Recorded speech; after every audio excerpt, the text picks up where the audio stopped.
ተከታዩ ዘገባዎቻችን የአሜሪካው ፕሬዚዳንት ዶናልድ ትራምፕ ትናንት ማምሻውን በመላው ዓለም ሀገራት ላይ የጣሉትን ከፍተኛ የሆነ ቀረጥ ነው የሚመለከተው። ፕሬዚዳንት ዶናልድ ትራምፕ በትናንትናው ተመጣጣኝ ያሉትን ከፍተኛ የሆነ ቀረጥ በበርካታ የዓለም ሀገራት ላይ ጥለዋል። ይህም ወደ ሀገር ውስጥ በሚገቡ እቃዎች ላይ የተጣለው ቀረጥ ዋና ግቡ የተዛባውን የውጭ ንግድ ለማስተካከል እንደሆነ ቢነገርም ለአሜሪካውያን የዋጋ ንረትና የኢኮኖሚ ማሽቆልቆልን ሊያመጣ እንደሚችል ተጠቁሟል። የዚሁ የትራምፕ አዲስ የገቢ ቀረጥ ኢላማ የሆኑ ሀገራትም ተመጣጣኝ እርምጃ እንደሚወስዱ ዝተዋል። ዋሽንግተን ዲሲ የሚገኘው ዘጋቢያችን አበበ ፈለቀ የፕሬዚዳንት ዶናልድ ትራምፕን ውሳኔ ተመልክቶ ተከታዩን ዘገባ ልኮልናል። ፕሬዚዳንት ዶናልድ ትራምፕ የትላንትናውን ዕለት የአሜሪካ የኢኮኖሚ ነጻነት ቀን ብለው ነው የሰየሙት። እናም የፕሬዝዳንታዊ የአደጋ ጊዜ ስልጣንን ተጠቅመው የንግድ ጦርነት እንደማወጅ የተቆጠረውን ከፍተኛ የሆነ የገቢ ቀረጥ በ185 ሀገራት ላይ ጥለዋል። ከነገ ጀምሮ አሜሪካ በሌሎች ሀገራት ላይ ተመጣጣኝ ቀረጥ ትጥላለች። እነሱ ከሚያስከፍሉን ግማሽ የሚሆን እናስከፍላቸዋለን። በተመሳሳይ ደግሞ 10 በመቶ ዝቅተኛ መነሻ ቀረጥ በሌሎች ሀገራት ላይ ይጣላል። ፕሬዚዳንቱ 34 በመቶ አዲስ ቀረጥ የተጣለባትን ቻይናን እና 20 በመቶ የተጣለባቸውን የአውሮፓ ህብረት ሀገራት ጨምሮ ከአሜሪካ ጋር ከፍተኛ የንግድ ግንኙነት ባላቸውና በከፍተኛ ሁኔታ ያልተመጣጠነ የውጭ ንግድ እጥረት ውስጥ በሚገኙ 60 በሚሆኑ ሀገራት ላይ ከፍተኛ ቀረጥን ጥለዋል። ኢትዮጵያን ጨምሮ ከሌሎች ሀገራት በሚመጡ ሸቀጣሸቀጦች ላይ ደግሞ ዝቅተኛ መነሻ የተባለውን 10 በመቶ የቀረጥ ግዴታ አንጥለዋል። የአሜሪካ አጋር ሀገራትን ጨምሮ በርካታ የዓለም ሀገራት ለዚሁ የትራምፕ የቀረጥ ጫና ተመሳሳይ የመልስ እርምጃ እንደሚሰጡ ዝተዋል። ዓለም አቀፉ የንግድ ምክር ቤትም የንግዱ ውጥረቱ እየተባባሰ መሄዱ ለዓለም አቀፉ የንግድ ስርዓት ግልጽ የሆነ አደጋ እንደሚሆን ገልጿል። እያንዳንዳቸው ከ20 በመቶ በላይ የቀረጥ ግዴታ የተጣለባቸው ቻይና፣ ጃፓንና ደቡብ ኮሪያ ለዚሁ ውሳኔ በጋራ ምላሽ እንደሚሰጡ አስታውቀዋል። የሜክሲኮ ፕሬዝዳንት ክላውዲያ ሺምባውም ደግሞ ለዚሁ የቀረጥ ውሳኔ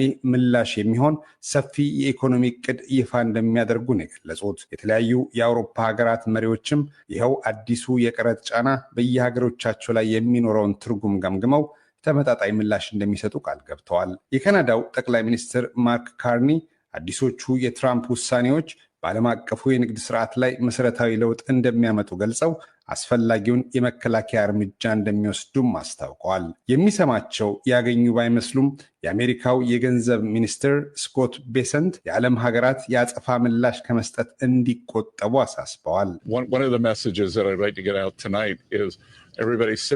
ዛሬ ማስተላለፍ የምፈልገው አንዱ መልእክት ሁሉም አካላት እንዲረጋጉና ትንፋሻቸውን ሰብሰብ አድርገው ጊዜው እንዲወስዱ፣ ወዲያውም ደግሞ ወደ በቀል እርምጃ እንዳይገቡ ነው። ሁኔታው ወዴት እንደሚያመራ ነው። ምክንያቱም የመልስ እርምጃ ከወሰዳችሁ ፍጥጫ ይባባሳል። የገቢ ቀረጡ ጫናና ሰጣ ገባው ማቆሚያ ወደሌለው የንግድ ጦርነት ሊያመራ እንደሚችልና በአሜሪካ ገበያ ውስጥ የዋጋ ንረትና በአሜሪካ ሸማቾች ላይ ደግሞ ከፍተኛ የኢኮኖሚ ጫናን ከመፍጠር የተለየ ጠቀሜታ እንደማይኖረው ተፈርቷል። ከዚህ ቀደም የአሜሪካ ገንዘብ ሚኒስትርና የኢኮኖሚ ማክርት ጉባኤ ሰብሳቢ ሆነው ያገለገሉት የሃርቫርድ ዩኒቨርሲቲው የኢኮኖሚክስ ፕሮፌሰር ላሪ ሰመር ይህንኑ የትራምፕ የቀረጥ ጫና በአሜሪካና በአሜሪካውያን ሕይወት ላይ በሁሉም መንገድ ከፍተኛ ጉዳት የሚያመጣ ሲሉ ገልጸውታል። እነዚህ እጅግ በጣም ከፍተኛ ጫና የሚፈጥሩ የኢኮኖሚ ፖሊሲዎች ናቸው። በዋጋ ላይ ጫና ይፈጥራሉ። በስራ አጥነቱ ላይ ጫና ይፈጥራሉ። በአሜሪካ የውጭ ግንኙነትም ሆነ በብሔራዊ ደህንነት ላይ ከፍተኛ ጉዳት የሚያደርሱ። ለዶይቼ ቬለ ራዲዮ አበበ ፈለቀ ከዋሽንግተን ዲሲ። ከዚሁ ዜና ጋር በተያያዘ የአሜሪካው ፕሬዚዳንት ዶናልድ ትራምፕ በሀገራት ላይ የጣሉት አዲስ ቀረጥ ዓለምን አስደንግጧል። 10 በመቶ ቀረጥ ዝቅተኛ ሆኖ በተቆጠረበት በአዲሱ ቀረጥ የአሜሪካ ወዳጅ ሀገራትም አልቀረላቸውም። በአዲሱ ቀረጥ ውስጥ የአሜሪካ የቅርብ አጋርና ወዳጅ የሆነው የአውሮፓ ህብረት የ20 ከመቶ ታሪፍ ተጥሎበታል። ለመሆኑ ዓለምን ባስደነገጠው አዲሱ የትራምፕ ቀረጥ የአውሮፓ ህብረት ምን ምላሽ ይሰጥ ይሆን? ገበያው ንጉሴን ከብራሰልስ በስልክ ላቀረብኩለት ጥያቄ ባጭሩ መልሳለሁ። በመጀመሪያ ደረጃ ይሄን ታሪፍ መንግስታቱ በጣም ያሳዘናቸው መሆኑን ነው እየገለጹ ያሉት። አባል መንግስታቱም የአውሮፓ ህብረትም በወዳጅ መካከል ሊደረግ የማይገባው ነገር ነው የተፈጠረው ነው ያሉት። የዓለምን ኢኮኖሚ የሚያናጋ ነው። ስለዚህ የአውሮፓና የአሜሪካ የንግድ ግንኙነት ደግሞ ለ80 ዓመት የዘለቀ ነው። ስለዚህ አሁን ለመጀመሪያ ጊዜ የዚህ አይነት እርምጃ ሲወሰድ አስደንጋጭ እንደሆነ ነው እየገለጹ ያሉት። እንግዲህ ይህ ከሆነ ደግሞ በተመሳሳይ የሚወስዱትን እርምጃ እያሰላሰሉና እያሰቡበት እንደሆነ ነው እየገለጹ ያሉት። አሁን ግን በሾክ ላይ ናቸው ማለት ይቻላል እና አባል መንግስታቱም የአውሮፓ ህብረትን ባለስልጣናት በመፈጠሩ ሀዘናቸውን ገልጸው ተመጣጣኝ የሆነ እርምጃ እንወስዳለን እያሉ ሁኔታውን በሀዘን ለአሜሪካ የማይገባ እርምጃ እንደሆነ እየገለጹ ነው ያለው። ተምረት እንደው ገበያው እንግዲህ የአውሮፓ ህብረት በተለይ መጀመሪያ ዙር ላይ ትራምፕ ቀረጡን ከጣሉ በኋላ የመለሳለስ አይነት አቋም እንደያዙ ይታወቃል። ቆይተን እንመልከተው በትዕግስት እንያዘው አይነት ሀሳብ ሲያራምዱ ተመልክተናል።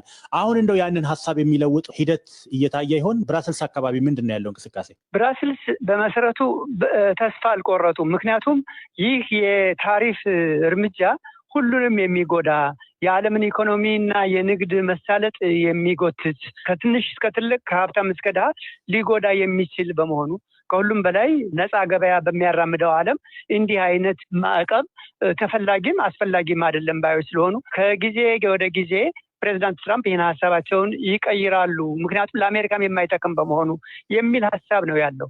አሁንም ይህን ሀሳብ እንደሚገፉበት ነው እየተገለጸ ያለው። ዛሬ ፕሬዚዳንት ቮንደር ላይን ኮሚሽነሩ ፕሬዚዳንት ማለት ነው ያስታወቁት ይሄንን ነው። ስለዚህ ያም ሆኖ ግን ለዚሁ ሶስት አይነት እርምጃዎችን እንደየወሰዱ ግን የድርድሩን ጉዳይ ደግሞ እንደሚቀጥሉ ነው የገለጹት። አንደኛው ነገር ሁልጊዜም ቢሆን ለድርድር ክፍት ሆኖ ከሁሉም በላይ በንግዱ መካከል የተፈጠሩ መዛባቶች ካሉ እሱን ለማስተካከል ዝግጁ ነን፣ በእንዲህ አይነት የጦርነት እርምጃ ሳይሆን በድርድር ልንፈታ ዝግጁ ነን። ሁለተኛ ግን ይህንንም እያደረጉ ማዕቀቡ ከመጣ ደግሞ ተመጣጣኝ የሆነ የመልስ እርምጃ ለመውሰድም እየተዘጋጁ እንደሆነና ይህንን ባለፈው የአሉሚኒየም እና ብረታ ብረት ፋብሪካ ላይ የተጣለውን እርምጃ ላይ ለእሱ አጸፋ ለመድረስ እሱን ጨርሰዋል። አሁን ደግሞ ትናንት በተጣለው ላይ ለእሱም ዝግጅት እያደረግን ነው፣ አማራጮች አሉን ነው የሚሉት። ሶስተኛ ደረጃ ከእንግዲህ እንዲህ አይነቱን ነገር ለመግታት አማራጭ ገበያን ማስፋት፣ ስለዚህ ከአሜሪካ ጋር የነበረውን ሌላ ገበያ የማስፋት ሌላ አጋር የመፈለግ እርምጃ እያደረጉ በሶስቱ እርምጃዎች ሊመጣ የሚችለውን አደጋ ወይም ጉዳት ለመቀነስ ጥረት እያደረጉ እንደሆነ፣ ያም ሆኖ ግን መፍትሄው ድርድርና አብሮ እንደገና ቁጭ ብሎ ችግሮችን ወይም ልዩነቶችን በማጥበብ የነፃውን ንግድ ማራመድ ማሳለጥ የሚቻልበት መንገድ መፈለግ